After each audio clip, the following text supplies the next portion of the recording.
Hi everyone, I'm Raya. And I'm Alex. Today, we're talking about one of the most important moments in any language, meeting someone for the first time. Because first impressions really do matter? They do. And in English, there are phrases that make that first moment feel natural, warm, and genuine. Phrases like, "I've heard a lot about you." "What brings you here?" "I didn't catch your name." "We should keep in touch." Those all sound so much more natural than just, "Hello, nice to meet you." Exactly. Today, we're giving you 10 phrases for meeting someone for the first time. What they mean, when to use them, and how they make that first conversation flow naturally from the very first second. Raya, I used to dread meeting new people in English. Not because I couldn't speak, but because I never knew what to say after, "Hi, nice to meet you." And then just silence. That awkward pause? The worst kind. You're both just standing there. And in my head, I'm thinking, say something, ask something, do something. But nothing came. Because "nice to meet you" is a greeting, not a conversation opener. It closes a moment instead of starting one. Exactly. And I didn't have anything ready to follow it with. That's what today is about. Not just how to say hello, but how to turn that hello into an actual conversation. The phrases that take you from "nice to meet you" to a real, warm, flowing exchange. The ones that make the other person feel like they want to keep talking to you. And make you feel confident doing it. Here's what you need to understand. Meeting someone for the first time is not about impressing them. It's about making them feel comfortable. So it's more about them than about you? Almost entirely. The best conversationalists in any first meeting are the ones who ask good questions, listen genuinely, and make the other person feel interesting, not the ones who talk the most. So these phrases are tools for drawing the other person out, not for showing off your English. Exactly. When someone leaves a first conversation thinking, "That was easy and enjoyable," you've succeeded, even if you said very little. Make them feel good, and they'll remember you well. Every time. Here's the rule. Always follow a greeting with a question or a connection. What do you mean by a connection? A greeting alone, "nice to meet you," leaves the other person with nothing to respond to. But a question, "What brings you here?" gives them somewhere to go. And a connection, "I've heard a lot about you," immediately creates warmth and familiarity. So the greeting opens the door, and the phrase after it invites them in. Exactly. Never let "nice to meet you" be the last thing you say. Always have something ready to follow it with. Ready? Let's go. 10 phrases, let's go. Number 1, "nice to meet you," We're starting with the most basic one? because even this one has a natural and an unnatural version. "Nice to meet you," said warmly, with eye contact and a genuine smile, lands completely differently than the same word said flatly. And the key is what comes right after it. Never let it stand alone.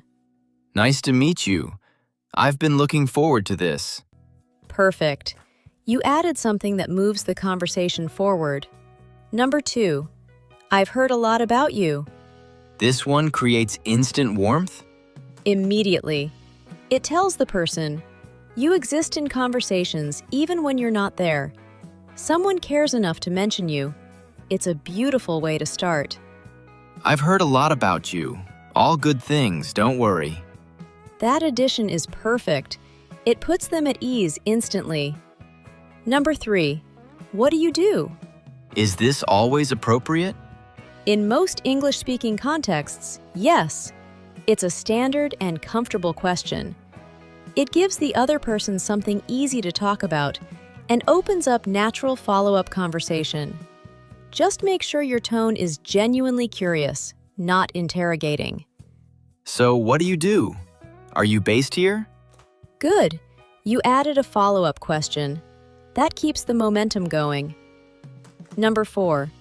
How do you know Sarah? For when you meet someone through a mutual connection? Exactly. It immediately establishes shared context.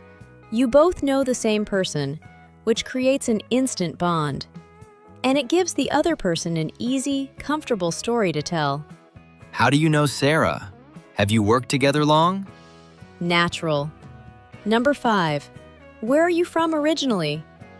Originally is important there? Very. Where are you from? Can feel abrupt. Where are you from originally? Is warmer and more curious. It acknowledges that people move, that their story might be layered. It invites more than a one-word answer. Where are you from originally? Have you been here long? Perfect combination. Number 6. Have you been here long? To find out how settled they are somewhere? Yes, and it works in multiple contexts. At a new city, a new job, a new event. It's an easy, low-pressure question that opens up a lot of natural conversation about their experience and background. Have you been here long? What's your impression so far? Excellent. You're building a conversation, not just asking questions. Number 7. We should keep in touch. First meeting? Yes, it's a warm, genuine way to signal that the conversation mattered to you. It's more personal than just exchanging contact details mechanically. It says, I enjoyed this. I want to continue it. It was really great talking to you. We should definitely keep in touch. And that definitely adds sincerity. Number 8. It's been great talking to you. Also, for the end of the conversation? Yes, a warm, genuine close. It acknowledges the conversation as something that had value, not just a polite exchange. It leaves the other person feeling good about the interaction. It's been really great talking to you. I hope we run into each other again. Perfect. Number 9. I didn't catch your name. For when you miss the name at the beginning? Yes, and this is so important. So many people are too embarrassed to ask again, so they just avoid using the person's name all night. But I didn't catch your name is completely natural, completely polite, and happens to everyone. It's much better than pretending. I'm sorry. I didn't catch your name at the beginning. Could you remind me? Very natural. And adding at the beginning shows you were paying attention. You just missed that one moment. Number 10. What brings you here? A great opener for any event or gathering. One of the best. It's open-ended, curious, and immediately gets the other person talking about themselves in a meaningful way. Their answer tells you so much. How they found the event, what they're looking for, what they care about. What brings you here tonight? Is this your first time at one of these? Perfect. You've got all 10. Raya, why do these specific phrases work better than just winging it? Because first meetings are high-pressure moments. Your brain is managing a lot. New name, new face, new context, new language. Having phrases ready means you don't have to generate language from scratch in that moment. You can focus on the person instead. So the phrases free up mental space. And they create a framework. You know how to open, how to ask, how to connect, and how to close warmly. The conversation has a shape, even if it goes in unexpected directions. So you feel more confident, which makes you more relaxed, which makes the other person more comfortable. Confidence is contagious, and so is warmth.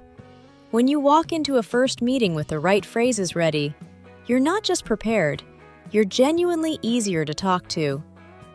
The phrases don't just help you. They help the other person too. That's the best kind of preparation. Let me show you the difference. Raya, imagine we're at a work event and I'm introducing you to a colleague I know. Okay, Basic responses only. Raya, this is James. He works in the marketing department. James, this is Raya. Hello, nice to meet you.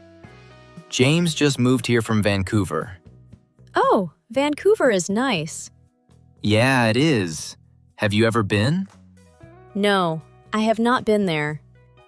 The conversation just stopped. James tried to keep it going, and Raya had nothing to work with. Not because she wasn't interested, she just didn't have the phrases to show it. Same event, same introduction. Raya, use the real phrases this time. Let's go. Raya, this is James. He works in marketing. James, this is Raya. James, nice to meet you. I've actually heard your name before. Didn't you work on the Henderson campaign? I did, yeah.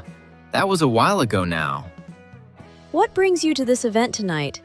Is this your first time coming to one of these? Second time, actually. I moved here a few months ago and I'm still figuring out the scene. Oh, really? Where are you from originally? Vancouver. Have you been? I haven't, but I've heard incredible things. How are you finding it here by comparison? It's very different, but I'm starting to love it. It's been really great talking to you. We should keep in touch. I'd love to hear how you're settling in. Same event, same introduction, but this time a real conversation happened. James felt seen, heard, and genuinely welcomed. And all it took was the right phrases at the right moments. Here's something worth noticing. In that second conversation, I didn't talk about myself very much at all. But it felt like a great conversation. Because James felt like the interesting one. And that's the secret of first meetings. The person who asks the best questions is always remembered as the best conversationalist, even if they said very little about themselves. So being a good listener is actually a skill you can prepare for. With the right phrases, absolutely. Curiosity is a language, and today you learned 10 ways to speak it. Here's the truth. People don't remember what you said in a first meeting as much as they remember how you made them feel. So if you make them feel interesting, heard, and comfortable, they'll remember you warmly, even if the conversation was short, even if you stumbled over a word or two. The feeling stays longer than the details. And these phrases are designed to create exactly that feeling. Warm, easy, genuine. Like talking to you is the most natural thing in the world. First impressions aren't about being perfect. They're about making the other person feel welcome. Now we want to hear from you. Which of these phrases do you already use? And which ones are you going to try next time you meet someone new? Let us know in the comments. And this week, if you meet someone new, try going beyond "nice to meet you." Use "what brings you here?" or "I've heard a lot about you," and see how differently the conversation starts. Start with "what brings you here?" and "where are you from originally?" Those two open up almost any first conversation naturally. The more you use them, the more confident you'll feel in those first moments, in English and beyond. Thanks so much for watching. We really appreciate you being here. We'll see you in the next one. Goodbye, everyone.